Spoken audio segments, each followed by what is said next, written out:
కూడా తప్పించుకొని పారిపోతూ ఉంటాడు. అప్పుడు త్రిపాఠి వచ్చి పట్టుకొని, అరే ప్రూఫ్స్ అయ్యరా ఎక్కడ చెప్పు అని త్రిపాఠి అడగగానే, నేను చెప్పను అని చెప్పి శివయ్య అంటూ ఉంటాడు.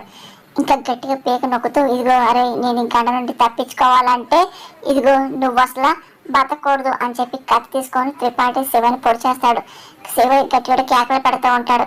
ఆ తర్వాత ఇంకా ఏం తినట్టు కామ్గా వస్తూ ఉంటాడు. గుణ పక్కన టెన్షన్ పడిపోతూ ఉంటాడు. అప్పుడే వాళ్ళ నాన్నడు గమనించి చూస్తూ ఉంటారు. ఇంకా మనకి ఏ అడ్డు లేదు లేని చంపేసా అని చెప్పి త్రిపాఠి సైకిల్ చేస్తుంటాడు.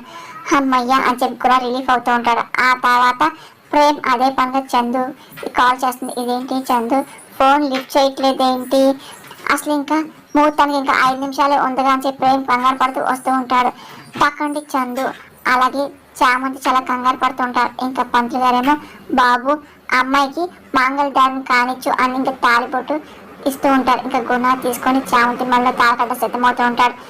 ప్రేమ్ బాబు ఈ తాళి నా మెడలో పడిన మరుక్షణమే నా ఊపిరి ఆగిపోవచ్చు, మాట నిలబెట్టుకొని నేను బ్రతకలేను అని అదే పని చామంతి అంటారు. ఇంకా గుణ వెళ్ళి చామంతి మెడలో తాళి కడుతూ ఉంటాడు. ఇంకా రామాదేవి రోజు చాలా సంతోషపడుతూ ఉంటారు. ఇంకా చామంతి ఏడుస్తుంది.